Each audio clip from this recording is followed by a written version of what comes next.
Time to put these muscles to use and wrestle some napa cabbage.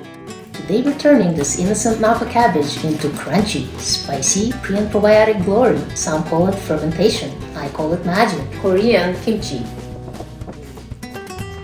Once you try it, you're hooked. This is why I make it in batches of 12 napas. But you can make it out of 11 or 10 or any number you like. If you ever wanted to impress your taste buds, or maybe even a guest or two, stick around. The biggest one here weighs around 5 pounds. Now that we've established that napa cabbage is the main ingredient in kimchi, these are the other ingredients involved. The ingredients to blend to make the sauce are yellow onions, garlic, ginger, crushed chili flakes, chili or cayenne powder, salted shrimp, and fish sauce. The other veggies to add to the prepared sauce are green onions, leeks, optional garlic scapes, chives, Korean radish or daikon, and carrots. I forgot to get large carrots and used the baby carrots I found in the fridge. The first step is to give the napas a good rinse.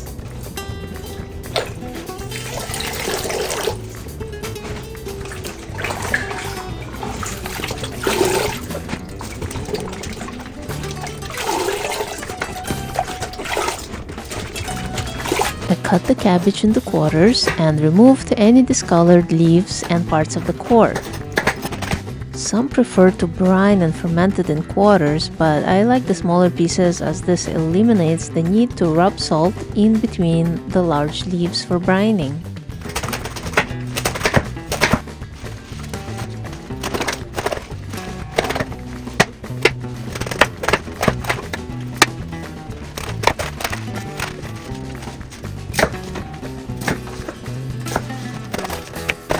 The average napa weight in this batch is around 3 pounds. I have 2.5 cabbages in this large pot. The general rule of thumb is to use half a cup of salt per 6 pounds of napa. I usually just sprinkle it over the wet cabbage. So this is half a cup of salt for around 6 or 7 pounds of cabbage. Add some tap water and the salt will distribute itself once there's enough water. The volume of the cabbage is already dropping as the salt shrinks it, so I'm gonna add more cabbage to fill the pot. There's 4 cabbages in this pot right now. I'm just gonna add about 1/8 of a cup of salt more. I place a little weight over it to help it sink. You may want to leave it at 4 to 6 napas per batch. I have a big family and enough room in the basement fridge, so I continue chopping the remaining 8 napas. You can leave the napas to soak in the brine for about 2 hours. I have 7 large pots and bowls here full of kimchi in brine water. While it is brining, I'm gonna go ahead and chop up the rest of the ingredients and make the sauce. It has been brining for about 2 hours now and is ready for rinsing.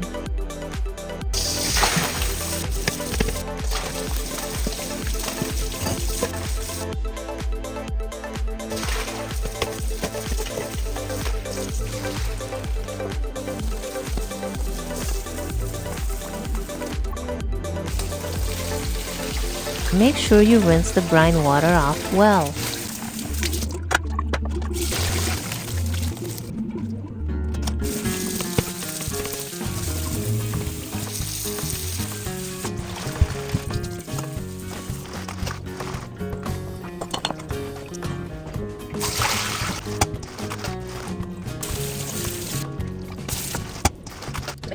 Now these 7 pots and bowls are filled with 12 chopped, brined, and rinsed napas. To make the thickening mixture for the sauce, you need some water. For a batch of 4 napas or 10 to 12 pounds of napas, you need 1 liter of water. You need a 1/4 cup sugar and a 1/4 cup starch per 1 liter of water.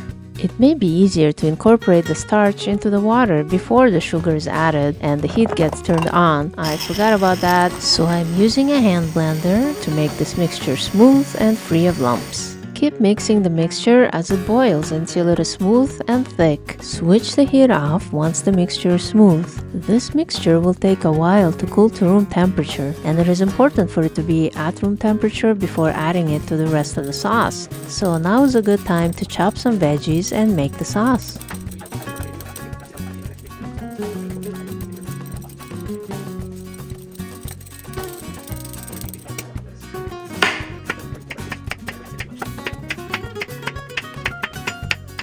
The peeled radish is chopped into strips.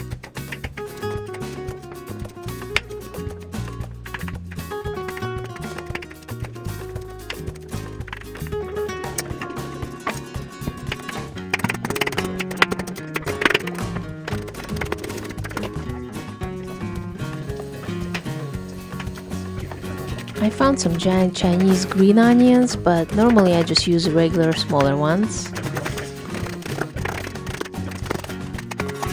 After removing any wilted sections, the green onions, leeks, chives, and optional garlic scapes are chopped diagonally.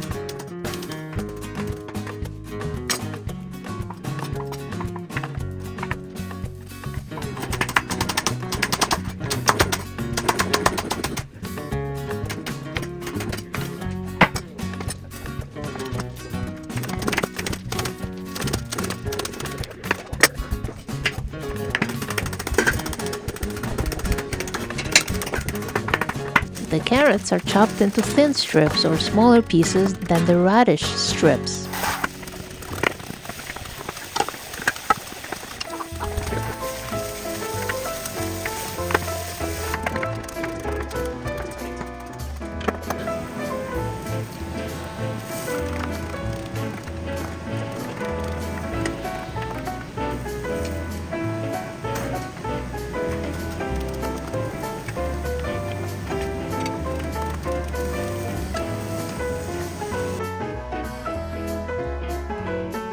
All the veggies are now chopped and ready for the sauce.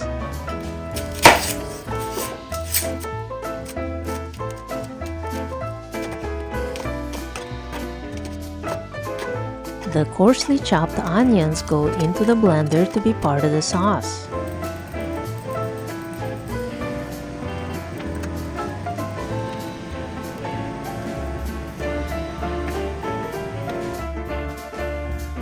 The ginger is also going into the blender, but I like to finely chop it first to prevent having long ginger fibers that look like hairs in the sauce.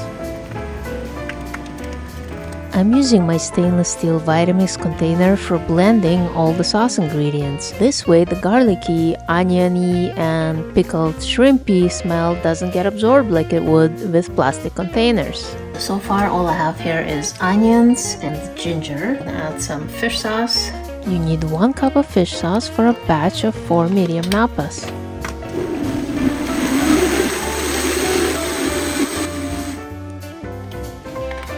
For a batch of 4 napas, you need 1 cup of crushed chili flakes and 1 cup of chili or cayenne pepper powder. The salted or pickled shrimp is what helps start the fermentation process. I freeze any unused pickled shrimp until the next batch. You need a 1/3 cup of salted shrimp or 4 medium-sized napas. For my large batch, I had to blend the garlic and other ingredients separately and combine 3 blender containers into 1 large bowl of sauce. For a smaller 4 napa batch of kimchi, the ingredients for the sauce should all fit into 1 blender container.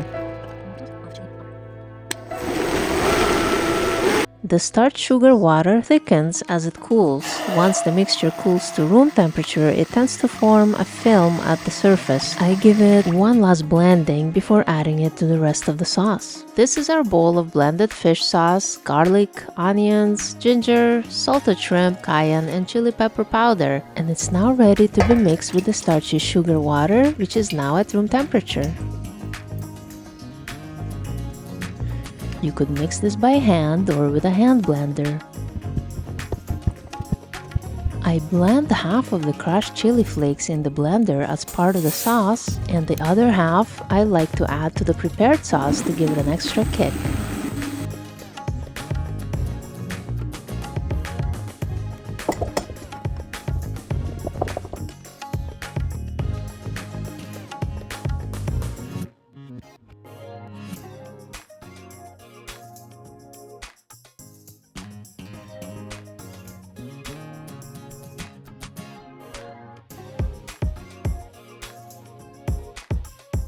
It's all ready to be combined. Careful not to get a splash of this in your eye.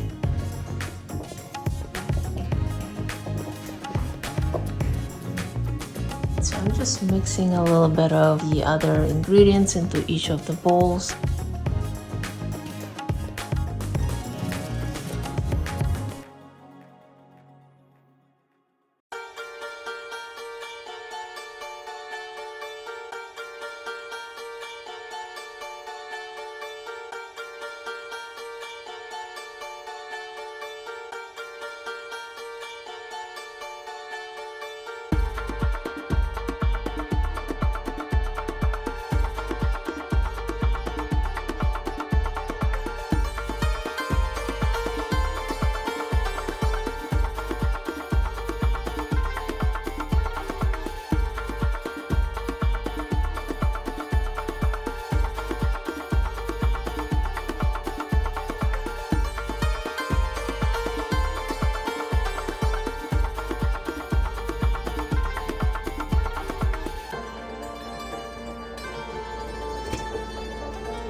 As you mix the veggies with the sauce, the volume of the mixture drops quite a bit. So after mixing, multiple bowls can be combined together for the fermentation.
For the fermentation step, I cover the kimchi and place a weight over it so that most of the air pockets are pushed out of the mixture. I leave the kimchi to ferment at room temperature for 2 to 3 days, and I store it in the fridge afterwards for months. It's been foaming up here. This is 3 days after putting it all together. Bubbles or foam around the cover is a good sign of fermentation at work. Some of the bowls even seem to be bubbling so much that some liquid exploded out of them while they were left alone.